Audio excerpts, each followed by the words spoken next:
Firstly, I believe the world of cinema, not only Indian cinema, তাণ্ডব সিনেমায় সাকিব খানকে দেখা যাবে ভয়ঙ্কর মানব রূপে, যার কোনো সিনেমায় দেখা যায়নি।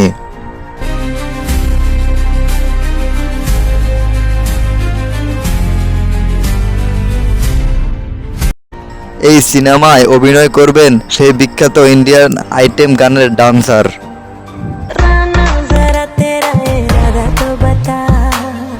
এই সিনেমা করতে সাকিব খানকে অনেক পরিশ্রম করতে হবে, কেননা এই সিনেমার দৃশ্য হবে খুবই ভয়ঙ্কর। সেখানে সাকিব খানকে দেখা যাবে দানবী ভয়ঙ্কর মানব রূপে, যা আর কোনো সিনেমায় হতে পারে সাকিব খানকে আর কখনো দেখা যাবে না। এই সিনেমাটি হবে খুবই ভয়ঙ্কর রূপে, যা আপনাদের কল্পনার বাইরে।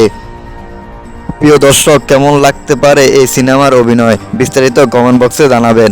আর এমনই সব নিয়মিত আপডেট পেতে আমাদের চ্যানেলটি অবশ্যই সাবস্ক্রাইব করবেন। ধন্যবাদ।